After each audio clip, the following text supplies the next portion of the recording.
pépinière Servino, donc on est une pépinière familiale implantée depuis 80 ans maintenant, ici à Brest, donc dans le Finistère. Et donc on produit principalement plantes de terre de bruyère, arbustes et vivaces de collection, à destination des jardineries principalement et des pépiniéries détaillants.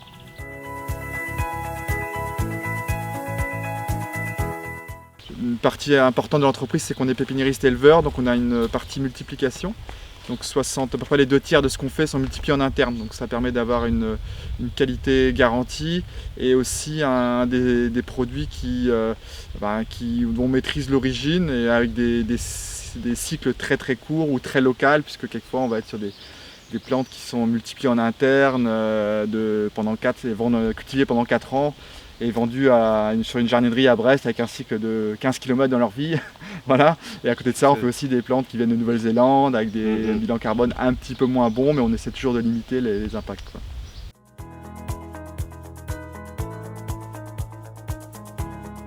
Dans l'idée, donc on souhaite évoluer toujours vers un produit de qualité le plus possible, avec le moins d'impact possible. Donc là, il y a plusieurs dossiers en cours. C'est ça. Il y a les économies d'eau, donc là on a investi pas mal depuis 2 ans, même à Brest. Voilà. On peut manquer d'eau éventuellement dans le futur, donc ça on y est intéressé, on a fait des investissements là-dessus, c'est important.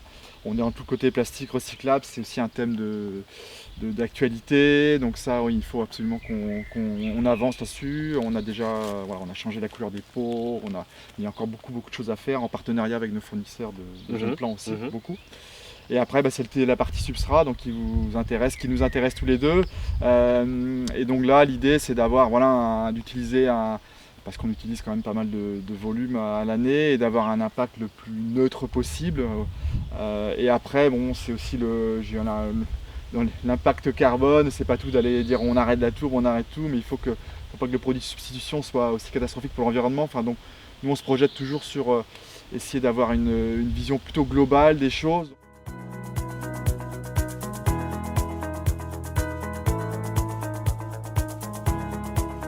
Sur le Centaure, c'est clairement les Anglais qui nous ont fait accélérer, parce que c'est quelque chose que j'avais en tête, dans un coin de ma tête, avec plein de projets d'autres à développer. Mais donc depuis que le Royaume-Uni a mis une date sur la fin de la tourbe dans les substrats professionnels, donc 2026, ça a accéléré la réflexion. Il a fallu passer de la réflexion à l'action, et donc il a fallu faire des essais sans tourbe déjà. Et donc au départ, ça fait peut-être 3-4 ans qu'on a démarré. C'est ça, 3-4 ans, avec l'usine de la Florentaise, donc à Plonévé, centre Finistère. Donc on a commencé avec les mélanges là-bas, en effet. On a démarré avec la première référence, on a fait des essais, ça s'est bien passé. Puis tous les ans, on augmente les essais.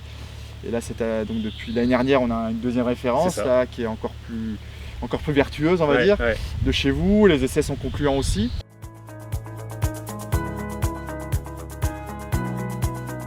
Ça, c'était la principale surprise, c'est que non, on n'a pas vu de différence. Donc, parce qu'au départ, on est tellement habitué à cultiver avec de la tourbe qu'on se dit ça va jamais marcher. Et puis les premiers tests qu'on a fait ensemble se sont bien passés. Donc du coup, les tests augmentent tous les ans. Et puis à chaque fois qu'on rajoute une plante, ça ne marchera pas. Et en fait, si, ça marche bien. Donc voilà, c'est surprenant, mais pour l'instant, ça se passe bien.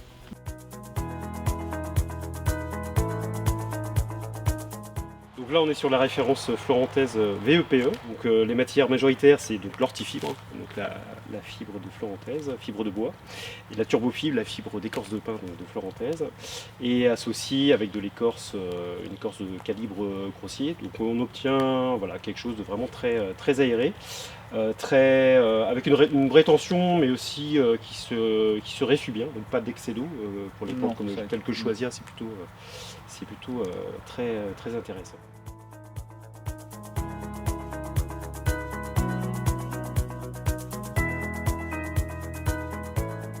Ce qui nous intéressait déjà à la base, c'est que c'est un produit avec des matières premières européennes, voire françaises, comme tu nous en avais parlé. Et donc l'idée, c'était de le comparer avec les références qu'on utilise avec de la tourbe et de la coco, et puis voir s'il y a des différences, et idéalement s'il n'y en a pas.